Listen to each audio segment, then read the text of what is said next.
Hi there. My name is Alyssa and I'm 35 years old. A year ago, the craziest thing happened in my life, and as we're approaching the anniversary of that, along with my marriage anniversary, I figured I'd come on here and tell you my story. Let me start off by introducing myself properly.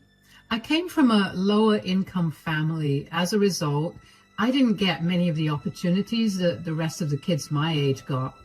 Aside from that, I've also been diagnosed with severe ADHD, so it gets really hard to function regularly. I've had a lot of setbacks in life, but I still managed to get a degree, although it was from a community college. Anyway, while attending college, I also worked as a barista at the cafe near the college. There were a few regulars there, and one of them was Nick, my husband.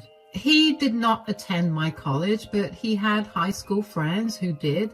So whenever he was done with his classes, he'd sit in the cafe and wait for his friends to meet him. There were some days when he'd be the only customer in the cafe and I'd be the one handling the stations. So we got to talking. Nick is a very attractive man, so I was very much into him. After a few conversations, he asked me out on a date. We went on several more dates after that and then started seriously seeing each other. We dated for 3 years before we decided to get married. Yes, I know we were very young, but we knew that we wanted to be with each other for the rest of our lives, no matter what. So we decided to just skip all the years of waiting and just get married. We had a small and intimate wedding, and we were very happy with that. While everybody else in our lives was also happy for us, there was one person who wasn't. My mother-in-law, Marcy. Now, Marcy was big on having all members of the family that are of age contribute to the family income. Well, by the time Nick and I got married, I had been working at a corporate firm where I was beyond overworked. For the first year of our marriage, I continued to work there, but I was literally coming back home after working 15 hours a day and barely able to even make it past the front door because of exhaustion. Nick eventually had enough and told me that I had to leave my job or he would send my resignation letter behind my back. So I did that, and we agreed that I would take as much time off as I wanted before going back to work. Nick worked as a computer software engineer, and he had a very high-paying job, so we would not be lacking in any way. Marcy hated that I wasn't working. She made it her job to bring it up every single time she visited us or if we visited her. She was initially very subtle about her dislike of my career choices, but eventually she got really open with it. I would usually stop Nick before he said anything to Marcy because I did not want to cause any problems between them. I knew that Marcy was coming from a place of concern for Nick, and she probably wanted me to not get stuck being a traditional housewife, so I didn't want Nick to take things too seriously. One day, however, Nick and I had invited her over to dinner at our place. We often had spontaneous dinners with our families, and this is what that dinner was. I worked hard all day to make the food, and I made sure that the food would not be criticized by Marcy. Marcy arrived a little earlier than we asked her to, so while I was finishing up with dinner, she was talking to Nick in the dining room. I could hear everything because the kitchen was adjacent to the dining room. "How's work been? You look exhausted." "I know, I am exhausted. We've been working on this huge project for one of our biggest clients, and the deadline is a little tight. I've been pulling way too much overtime, but I'll be done with the project in a few days." "Make sure you get enough rest then." "All right, dinner is served. I hope you like it, Marcy." "You better hope I do too. I mean, I expect the food to be good considering you don't do anything around the house." "What's that supposed to mean?" "You know, Alyssa isn't working right now, so she's been lounging around the house all day. She had only one job to do today, and that was to cook. If she can't even do that, then I think that you have to reconsider your relationship. What are you talking about? Who said anything about me lounging around the house? Oh, come on. There's so much dust around the house. If you kicked up the air conditioning in here, I'd be sneezing my lungs out. I get that you're very passionate about women working and contributing to the household, but you don't get to insult Alyssa for not doing that. Just because she isn't contributing financially to our house doesn't make her work any less valuable. What work does she do? Paint her nails and occasionally do laundry? That's just a glorified maid, Nick. I do a lot more than that. And I'm only not working right now because I overworked myself at my previous job and ended up having a mental breakdown. Stop belittling me and my work. This is my time to take a break. And Nick has been the biggest support of all. Of course you have some stupid excuse ready to justify your laziness. My son deserves better than some leech. He's just blinded by his love for you, so he doesn't see that he can very easily choose to not support you. You know what? That's enough, Mom. You've been far too disrespectful, and I do not like that. I want you to leave my house right now. I want nothing to do with you until you apologize to Alyssa for all the mean things you've said. Don't be so dramatic, Nick. There's no need to get so defensive and throw me out of your house. I mean it. Get out. I will not let you disrespect my wife like this. You're entitled to your opinions, but you are not allowed to impose them on someone else. And you're definitely not allowed to make them feel bad for not doing what you want. I can't believe you're choosing your leeching wife over your mother, but okay, I'll leave. I was beyond hurt that Marcy viewed me in that way. I couldn't understand why she hated the fact that I wasn't earning money. I mean, yeah, I felt bad about it too, but she hadn't seen me at my absolute worst because of how hard I'd overworked myself. I'd stretched myself out, so I think that it took me months to recover from the stress. The more time I spend away from work, the better my mind feels, and that's what Nick has repeatedly stressed that he cares about. Was I the best housewife? No, of course not. But I made sure that all of Nick's needs were taken care of. I cooked all of the meals and kept our spaces tidy, so even if they weren't very clean, there was no mess. I was really glad that Nick had stood up for me that day. I was too shocked by what Marcy had said to even stop Nick. But his standing up for me against his mother made me feel better about my decision to stick to being a housewife. After Marcy left that day, she left me a long message about how I had poisoned Nick's mind. I deleted her message and chose to ignore it. I knew that Nick supported me regardless of what I did, and that's all that mattered to me. Nick, on the other hand, was beyond furious at his mother.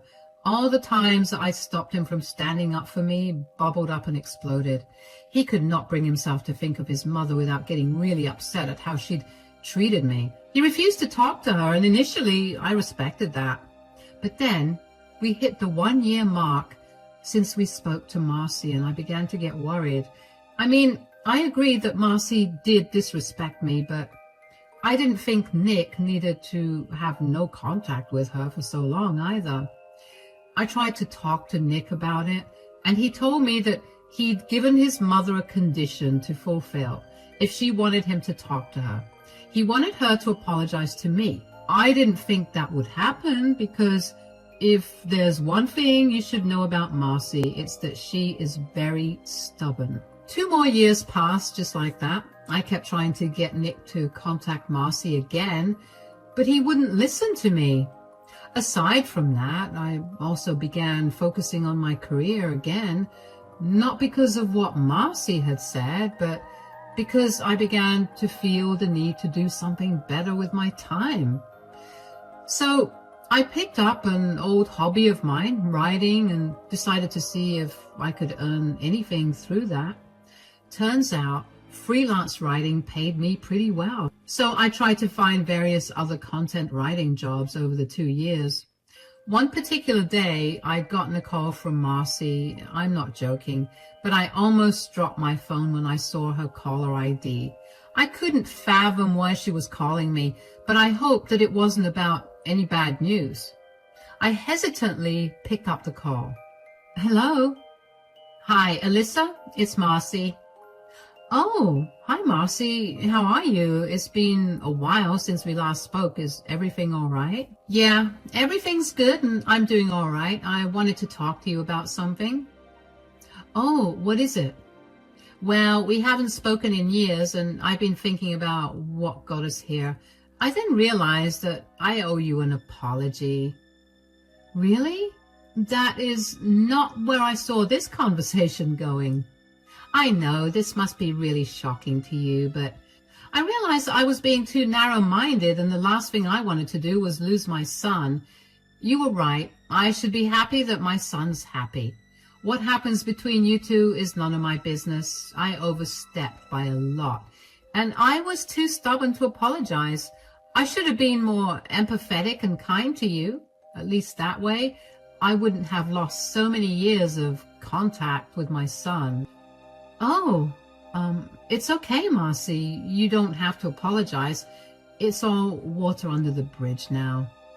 No, I have to apologize properly. I'm really sorry for what I said to you that day. I was just worried about my son's future and I was being too harsh on you. I shouldn't have done that. Nick is a grown man capable of making his own decisions, and I should have respected that. If he chose you to be by his side for the rest of his life, I can't say anything against that. I only said all that because, well, you know me. I have to constantly say what's on my mind, and I hate when I know I'm right but nobody listens to me. Yeah, I guess it's okay. I appreciate that you're apologizing now. It was just weighing a little too heavily on my conscience. Anyway, what have you been up to these days? Well, actually, I've been working as a freelance writer and I'm planning to get a job as a content writer soon. Oh, is that so? Well, I suppose that's better than just being a housewife, isn't it? Writing isn't exactly a stable career, but to each their own, I guess. Yeah, I guess. And how's Nick doing? I hope he's still not mad at me. I mean, I thought I was stubborn, but wow, he really never called me after that day. Nick's doing good. He's been really busy with work lately. He's still upset about all the things you said. I've been trying to get him to talk to you since that day, but well, he refuses to because you were way too mean. Could you ask him to give me a call sometime? I'd really like to catch up with him. I'm not sure if he wants to talk to you. Well, you can at least tell him I called, right?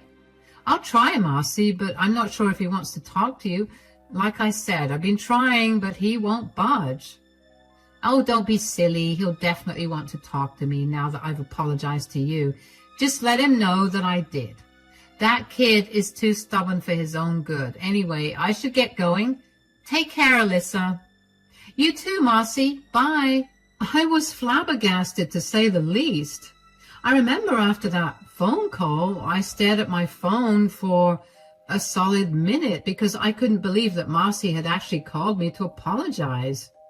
I immediately called Nick after the phone call with Marcy and told him about what had happened.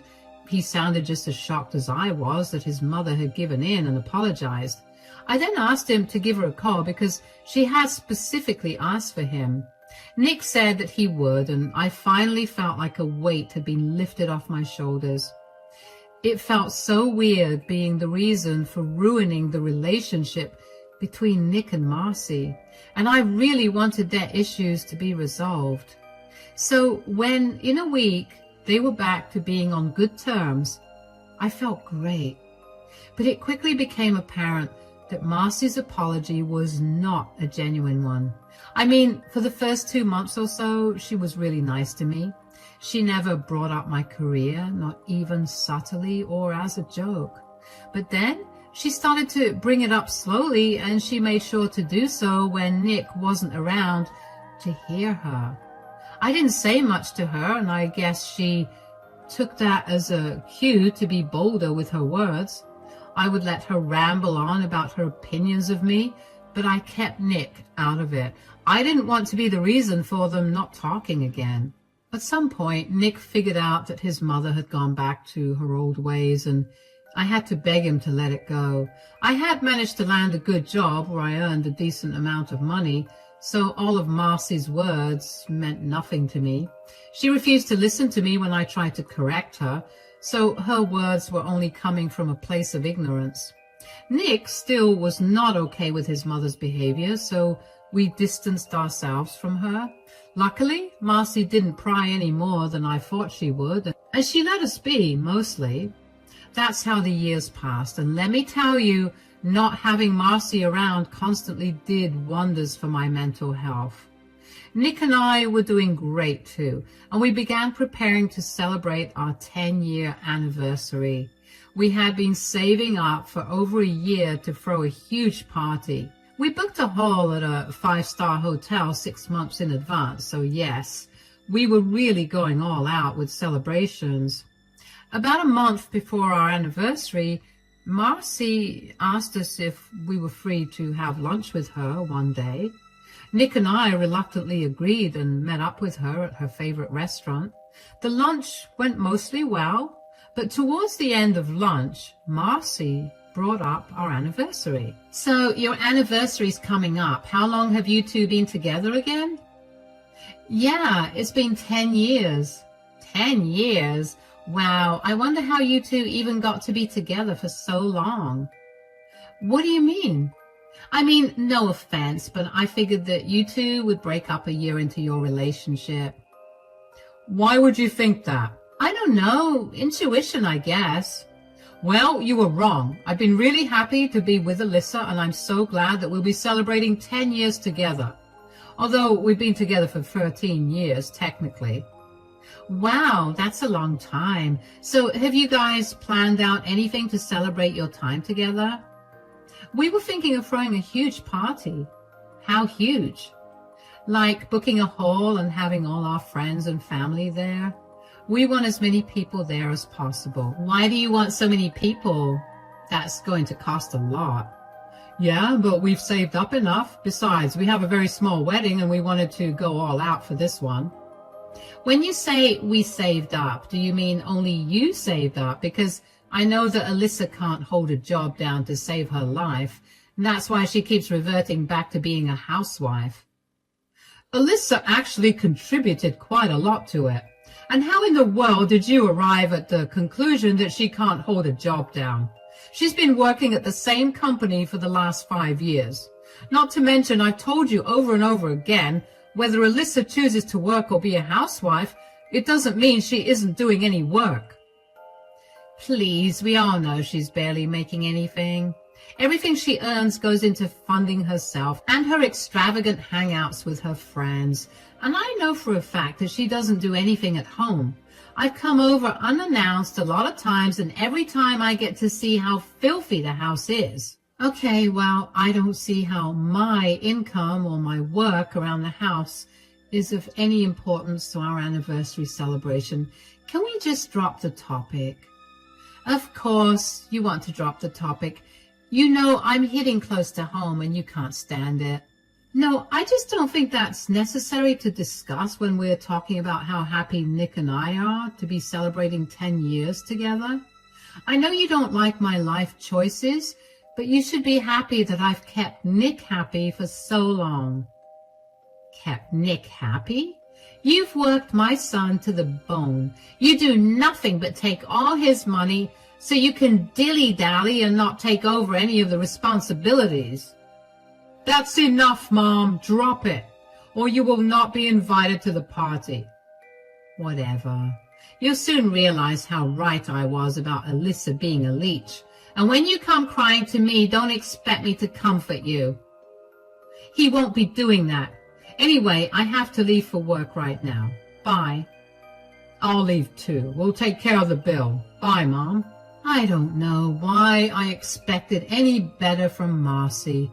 Of course she still thought of me as some parasite, even though I was earning more than she was. Nick and I disregarded that lunch with Marcy and chose to focus on planning our grand celebration of our love. We invited all of our family and friends, and while all of them RSVP'd yes, only one person took a long while to respond. That was Nick's grandmother and Marcy's mother, Denise. Denise and I had a great relationship. We got along really well, and Nick was her favorite grandchild. However, over the last few years, her health had deteriorated significantly, so she was not sure if she'd be able to make it to our party. We didn't mind, and we figured we could meet her earlier in the day to celebrate with her. So imagine our surprise when we saw her there at the party too. Denise had arrived with Marcy, but she'd stayed behind a little so she could surprise us. Marcy had greeted us first. "Happy anniversary, you two. This place is gorgeous." "Thanks a lot, Mom. Of course this place is gorgeous." Alyssa planned the whole thing, and you can't expect anything less from her when it comes to these things. "You sure did pick a good one, darling." "Grandma, you came."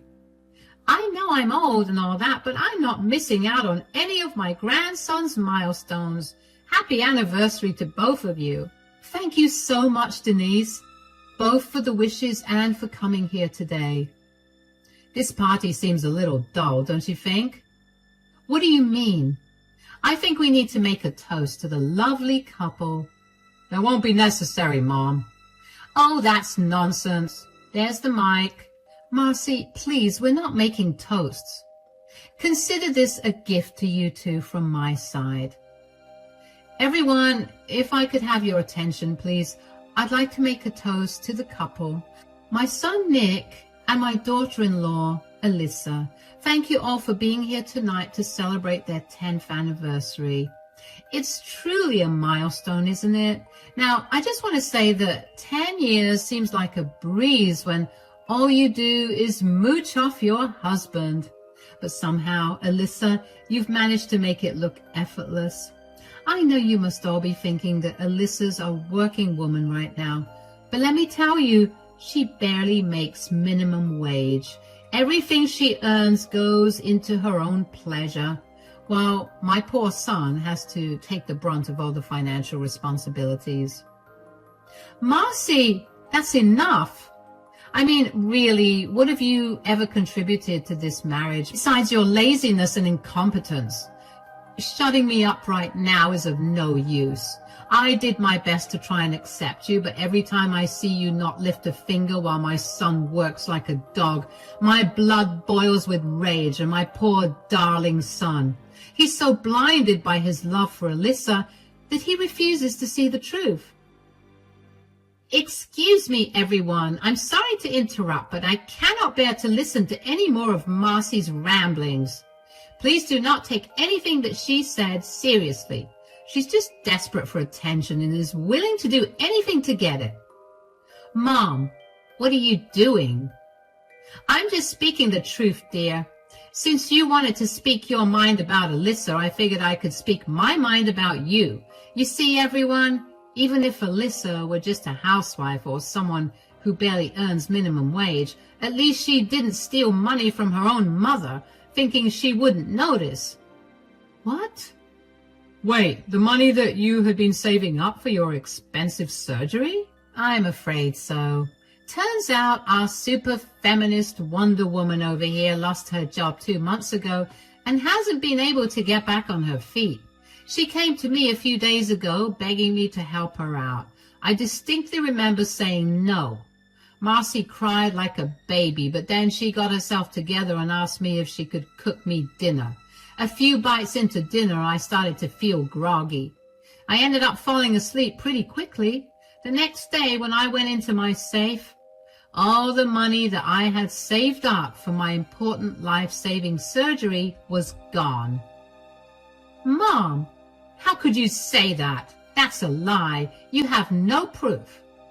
"I have plenty of proof. My safe had a hidden camera in it, and it caught you red-handed." "That is not true." "That's enough. I can't believe you would do something like that. Do you even know how long Grandma had to save that money? You constantly gave Alyssa grief for making me work like a dog, yet here you are stealing important money from your own mother. Nick, please, I didn't. I don't care. I don't want to be around someone who would stoop so low. You need to leave or I will call security. To say I was shocked would be the understatement of the century. I figured that Marcy had something up her sleeve the second she started talking about making a toast. After all, she may have apologized for her behavior years ago, but she still didn't approve of what I did for work. I had no idea about the important surgery that Denise had to get up until that night. I knew that her health was not doing so well, but I had no idea that she needed surgery. Later on, Nick filled me in on the details. Apparently, Denise needed to have surgery done for her heart. It was clogging up and she was at severe risk for a fatal heart attack at any point. She had been slowly collecting her pension money for 2 years in order to get the surgery. Nick had been helping her out every once in a while, and he didn't tell me because Denise had asked him to keep it a secret from everyone. Neither of us knew why she wanted to do that, but I was glad that Nick was able to adhere to her wishes and still help her out. What was the most shocking was for Denise to stand up and expose Marcy that way in front of everyone. Denise is not a very loud person. She loved to keep to herself and was generally pretty quiet. So for her to do that was beyond shocking. Marcy looked like a ghost when Denise exposed her. I have to say that I felt so disgusted by Marcy's actions. That was the last thing I expected of her. I knew she was not a good person, clearly by the way she treated me ever since I got married to Nick. But I didn't think she was capable of stooping even lower than that. The rest of the party went great, and thankfully no one brought up what had happened. Marcy left without making any fuss because she had been embarrassed enough. After the party, Nick and I sat down with Denise to discuss what she wanted to do about Marcy stealing her money. Denise said that she wasn't going to let Marcy go and that she was going to file a report against her. She just didn't do that yet because she didn't want to throw a damper on our celebration. So over the next few weeks, we helped Denise file a report against Marcy, and Marcy was arrested on the grounds of robbery and elder abuse. Marcy looked like a mess. We were there when she got arrested, and the entire time she was screaming and yelling at Nick and me for ruining her life. When a police officer tried to restrain her, she punched him in the face and tried to come towards me. She had this murderous look in her eyes, and I swear I've never been more terrified than in that moment. Thankfully, the officers managed to get her down and handcuffed her before putting her in the car. What followed was a long trial for Marcy, where she was eventually sentenced to 10 years in prison for elder abuse, robbery, and assault of an officer of the law. Never in my life did I think that I'd see the day when Marcy got arrested, but there I was. Nick was an absolute mess. He didn't know what to feel about what his mother had done. He was obviously angry at her for it. At the same time, I knew that it pained him to know that his mother was in jail. Thankfully, he agreed to go to therapy to get his emotions sorted out, and he's doing better now. As for Denise, she got reimbursed for all the money that Marcy had taken from her. She was still a little short on the amount she needed, so Nick and I helped her out. She had her surgery, and she's fit as a fiddle now. Nick and I have been spending a lot of time with her after everything that happened. We've all grown closer, and now we even find ourselves joking about the whole incident. It's almost been a year since all of this happened, and Nick and I are quickly approaching our 11th anniversary. Of course, we're going to celebrate. Maybe not as big as last time, but Denise will be a part of the celebration for sure. One thing is definite. Nick and I will never forget our 10th anniversary. Thank you for listening.